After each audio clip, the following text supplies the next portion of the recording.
हमारे पास सेशन शुरू करते हैं। हमारे पास पीपीसी में टू टाइप्स के ऑफ क्लाइंट्स हमेशा आते हैं। एक वो क्लाइंट होता है जो वन टाइम होता है और एक वो क्लाइंट होता है जो पीपीसी बेस्ड क्लाइंट होता है, यानी वो अपनी प्रोडक्ट को पीपीसी बेस्ड लॉन्च करवाना चाहता है। ठीक है। और एक वो क्लाइंट होता है जिसकी ऑलरेडी प्रोडक्ट लॉन्च होती है, वो आपसे पीपीसी के थ्रू अपनी सेल्स को मेंटेन करवाने आता है, अपने इकॉस की वजह से आता है। और वो ज्यादातर आपके पास इसी वजह से आएगा कि उससे इकॉस मेंटेन नहीं हो रही। इस सिचुएशन के अंदर कि जब हमारे पास क्लाइंट रोता हुआ आए कि जी मेरे से इकॉस मेंटेन नहीं हो रही, उसके लिए मैं क्या करूं, तो हम हमेशा अपने जो हमारा पहले तो हमारी कोशिश ये होती है कि हम उसके सेलर बोर्ड तक एक्सेस ले लें, यानी हम उससे कहें कि सेल्स डैशबोर्ड तक हमें एक्सेस दे दें और हम वहां जाके एनालिसिस कर लें कि उसका जो यूनिट सेशन परसेंटेज है उसकी क्या सिचुएशन है। यूनिट सेशन परसेंटेज तक जाना किस तरह है, हमने सेल्स डैशबोर्ड में जाना है।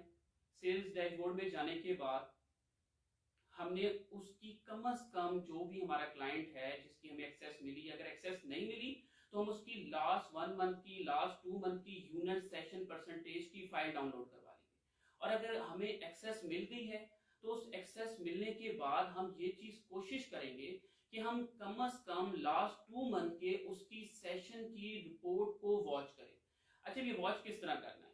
बेसिकली यूनिट सेशन परसेंटेज क्या है, सेशन क्या है और पेज व्यूज क्या है। जब भी कोई बायर जो है जब प्रोडक्ट के ऊपर आता है, फॉर एग्जांपल बीइंग अ मैं कस्टमर एक प्रोडक्ट के ऊपर जाता हूं, प्रोडक्ट को जाने के बाद मैं उस प्रोडक्ट को अगर मोर देन 10 सेकंड स्पेंड कर रहा हूं, अगर मैं प्रोडक्ट के ऊपर गया, देख के मूव हो गया, तो वो पेज व्यू कंसिडर होगा।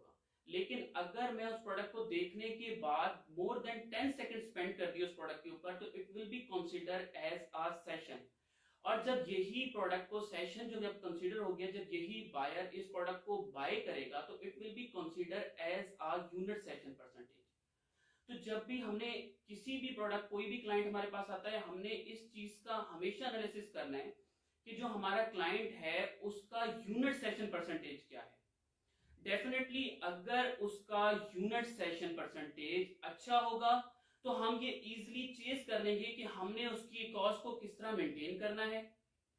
उस इकॉस के साथ साथ हम ये भी देख लेंगे कि उसकी प्रोडक्ट की डिमांड कितनी है। डेफिनेटली अगर उसका जो यूनिट सेक्शन परसेंटेज है 40 टू मोर देन 45 होगा तो हमें सिर्फ उसके कीवर्ड्स पे काम करना है। लेकिन अगर उसका unit section percentage less than 40 to 45 होगा तो हमें उसकी लिस्टिंग का एनालिसिस करना है, उसके कंपटीटर का एनालिसिस करना है। ये तमाम एनालिसिस के बाद हम रियलाइज करेंगे कि हमने इस प्रोडक्ट में ऐसी क्या चेंजेस करनी है कि हम उसके कॉस्ट को मेंटेन कर सकें और उसकी सेल्स को इंक्रीज कर सके थ्रू पीपीसी। पहली चीज हमारी ये आ जाती है। दूसरी चीज ये है कि कीवर्ड सिलेक्शन। पीपीसी में सबसे लोग सोचते हैं कि जी पीपीसी से ये है कि हमने आके कीवर्ड्स लगाए और हमने पीपीसी रन कर दी। ऐसा बिल्कुल नहीं है। पीपीसी में सबसे जो मेन मेथड है वो कीवर्ड सिलेक्शन है। अगर आपकी कीवर्ड सिलेक्शन सही होगी तो आप अपनी पीपीसी की इकॉस को भी मेंटेन कर सकते हैं, अपनी ऑर्गेनिक पोजीशन भी मेंटेन कर सकते हैं और सेल्स को भी इजीली जनरेट कर सकते हैं। ये हमारी दो चीजें हो गई। कीवर्ड सिलेक्शन में आता क्या है, हम बेसिकली पीपीसी अगर मैनेज कर रहे हैं या हम किसी की लिस्टिंग की सेल जनरेट कर रहे हैं तो हम दो स्ट्रेटेजीज अडॉप्ट करते हैं कीवर्ड सिलेक्शन में। एक मिनी कीवर्ड स्ट्रेटेजी और एक main keyword strategy. Mini keyword strategy में अगर माइक्रो पीएल है तो हम कम से कम 5 कीवर्ड्स ऐसे रखते हैं जिसमें हम इजीली उन कीवर्ड्स को जिनका सर्च वॉल्यूम 400, 500, 700 और 800 तक जा रहा हो तो हम कंसीडर करते हैं माइक्रो पीएल में ये हमारे मिनी कीवर्ड है। और कम से कम हमने इन 5 कीवर्ड्स के ऊपर पीपीसी को रन करना है, अपनी प्रोडक्ट को ऑर्गेनिक पोजीशन में लाना है इन कीवर्ड के अगेंस्ट। और फिर इन कीवर्ड्स से कंपटीशन कम होने, क्योंकि इन कीवर्ड्स पे कंपटीशन कम होता है तो हम इजीली इन कीवर्ड्स के अगेंस्ट सेल जनरेट कर देते हैं और कॉस्ट मेंटेन कर लेते हैं। अब हम मेन कीवर्ड्स की तरफ आ जाते हैं कि मेन कीवर्ड बेसिकली क्या होते हैं। मेन कीवर्ड्स में कम से कम 3 कीवर्ड्स हमें रखने पड़ते हैं। अगर हम माइक्रो पीएल में देखते हैं, उन 3 हमें माइक्रो पीएल में कम से कम 3 कीवर्ड क्यों रखने पड़ते हैं? वो हम इसलिए रखने पड़ते हैं क्योंकि एक कीवर्ड्स के अगेंस्ट हम 6 से 7 ऑर्डर ले सकते हैं माइक्रो पीएल में।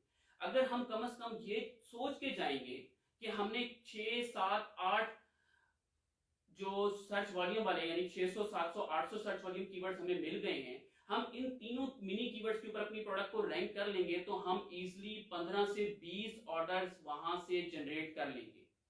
और अगर हम मेन कीवर्ड्स की तरफ आ जाते हैं तो हम ये सोचते हैं कि अगर माइक्रोपीएल है तो हमारा उनका सर्च वॉल्यूम कम से कम 1500 से 2000 होना चाहिए ताकि हम एक अच्छी सेल जनरेट कर लें। लेकिन हम इन कीवर्ड्स के अगेंस्ट 1 बाय 1 सीक्वेंस से जो है अपनी प्रोडक्ट को रैंक करेंगे और उनको रैंक करने के बाद सेल जनरेट